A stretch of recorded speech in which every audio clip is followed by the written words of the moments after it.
আসসালামু আলাইকুম, কেমন আছেন সবাই? আশা করি আল্লাহর অশেষ রহমতে সবাই ভালো আছেন। আলহামদুলিল্লাহ, আমিও ভালো আছি। শানুস পাকের ঘরে সবাইকে আরও একবার ওয়েলকাম জানাচ্ছি নতুন আরও একটি রেসিপি দেখার জন্য। আজকে আমি তৈরি করে দেখাবো পুষ্টিগুণে ভরপুর মিষ্টি আলুর রুটি। মিষ্টি আলু দিয়ে তৈরি রুটিটা কিন্তু খেতে হয় অসাধারণ এবং সুস্বাদু, আর এটার মধ্যে অনেক বেশি পুষ্টিগুণে ভরপুর থাকে। রুটি তো এমনিতেই শরীরের জন্য ভালো, যেহেতু স্বাস্থ্যকর একটা নাস্তা, সাথে আবার মিষ্টি আলু, এজন্য কিন্তু এটার পুষ্টিগুণ অনেকটা বেশি বেড়ে যায়। যেই বাচ্চারা মিষ্টি আলু খেতে চায় না, মানে সেদ্ধ করে দিলে কিন্তু অনেক বাচ্চারাই মিষ্টি আলু খেতে চায় না, তো ওদেরকে চাইলে কিন্তু এভাবে রুটি বানিয়ে দিতে পারেন, আবার স্কুলের টিফিন হিসেবেও কিন্তু বানিয়ে দিতে পারেন, মজা করে কিন্তু খেয়ে নেবে। তো চলুন আজকের এই মজাদার এবং সহজ রেসিপিটি আমি কিভাবে বানিয়েছি সেটাই দেখে নেওয়া যাক। আর আপনি আমার ভিডিওতে একটা লাইক করে চ্যানেলটি সাবস্ক্রাইব করে পাশেই থাকবেন আশা করছি।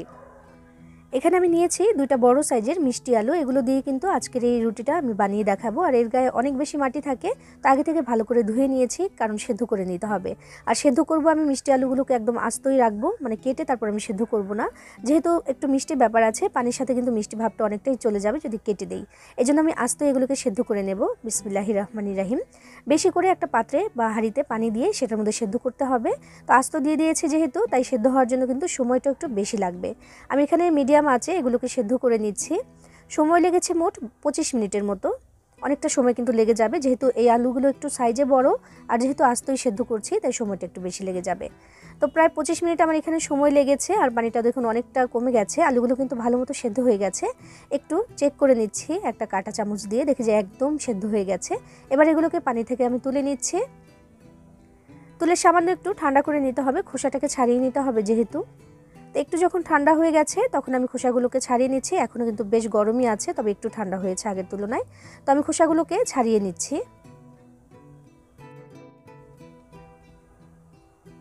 খোসাগুলো ছাড়িয়ে নেওয়া হয়ে গেলে মিষ্টি আলুগুলোকে ভালো মতো ম্যাশ করে নিতে হবে। আর ম্যাশ করার সময় একটু খেয়াল রাখতে হবে যেন কোনো গুটলি ভাব বা আস্ত ভাব থেকে না যায়, মানে দানা দানা যেন থেকে না যায়, যেহেতু এগুলোকে আমি আটার সাথে মেখে তারপর রুটি বানাবো, বেলতে হবে।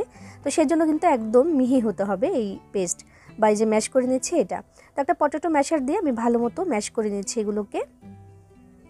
একটু খেয়াল করে ভালো মতো তারপর ম্যাশ করে নিতে হবে যেন কোনো ধরনের দানা ভাব এখানে থেকে না যায়। আলুগুলোকে আমি ম্যাশ করে নিয়েছি, একদম ভালো মতো কিন্তু মিহি হয়ে গেছে। আমি একটু হাত দিয়ে দেখাচ্ছি, দেখুন অনেক বেশি মিহি হয়ে গেছে। আর এই আলুগুলো কিন্তু নর্মাল আলুর তুলনায় বেশ খানিকটা আঠালো হয়ে থাকে। তো এবার এখানে দিয়ে দিচ্ছি আমি লবণ। আমি এখানে 1 চা চামচ পরিমাণে লবণ দিয়ে দিচ্ছি। তো আটা আর এই আলুর জন্য যে লবণটা প্রয়োজন সবটাই কিন্তু এখন আমি দিয়ে প্রথমে আলুর সাথে ভালো করে মিশিয়ে নিচ্ছি। নইলে দেখাও যেতে পারে পরে যে এক জায়গায় হলো আর এক জায়গায় হলো না লবণ। তো সেজন্য প্রথমে আমি আলুর সাথেই কিন্তু এই যে লবণটা এটা ভালো করে মিশিয়ে নিচ্ছি। তো হাত দিয়ে মাখিয়ে মিশিয়ে নিয়েছি। এবার এখানে আমি দিয়ে দিচ্ছি আটা। তো আটা আমি এখানে দিয়ে দিচ্ছি প্রথমে 2 কাপ পরিমাণে, যেহেতু আমি জানি না যে কতটুকু আটা এখানে লাগবে, কারণ আমি এই যে আটাটা মাখিয়ে নিচ্ছি এখানে কোনো পানি ব্যবহার করব না। যে আলুর যে ভেজা ভাবটা এটা দিয়ে কিন্তু হয়ে যাবে, 1 ফোঁটা পানিও আমার এখানে প্রয়োজন হবে না। তো সেজন্য প্রথমে আমি এখানে দিয়ে দিলাম 2 কাপ পরিমাণে আটা। আটাটা দিয়ে আমি মাখিয়ে নিচ্ছি।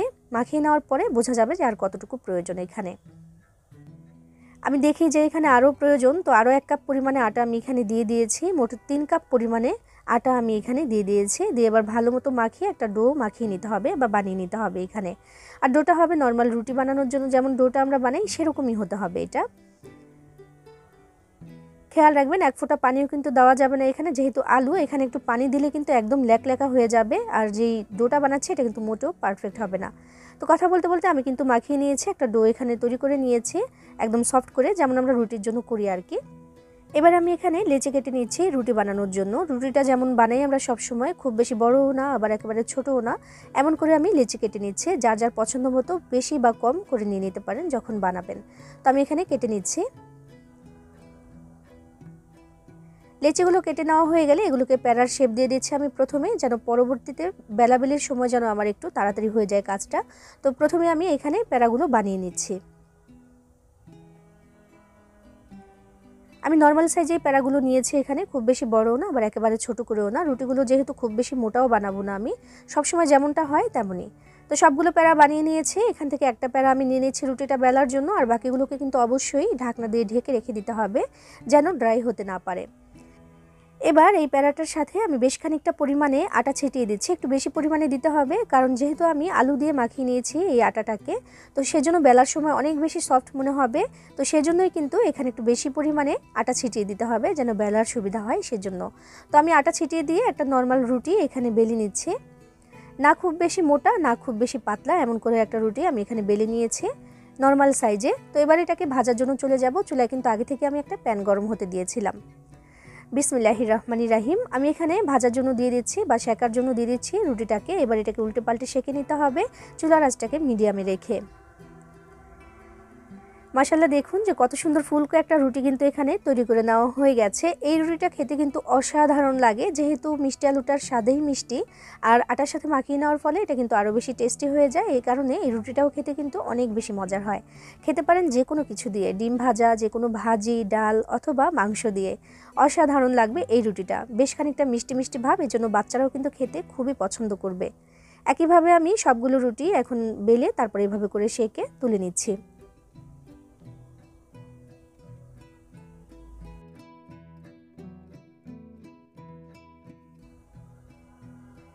তৈরি করে নেওয়া হয়ে গেছে স্বাস্থ্যকর এবং সুস্বাদু মিষ্টি আলুর রুটি। এই রুটিটা যারা খেয়েছেন তারা জানেন যেটা কতটা টেস্টি হয়, আর যারা এখনও পর্যন্ত খাননি তাদেরকে বলবো একদিন একটু এভাবে বানিয়ে খেয়ে দেখুন, যেটা কতটা টেস্টি হয়। বাচ্চা থেকে বড় সবাই খেতে পছন্দ করবে। তো দেখুন মাশাআল্লাহ, আমাদের এই রুটিগুলো কত সুন্দর ফুলকো ফুলকো হয়েছে। আমি এটা সার্ভ করে দিয়েছিলাম মাংসের সাথে, খেতে অতুলনীয় হয়েছিল। আপনিও কিন্তু চাইলে এভাবে এটা বানিয়ে সবাইকে খাওয়াতে পারেন, সবাই কিন্তু পছন্দ করে খাবে ইনশাআল্লাহ। বানিয়ে খেয়ে দেখবেন, ভালো লাগবে। সবাই ভালো থাকবেন, সবার জন্য সবাই দোয়া করবেন। আল্লাহ হাফিজ।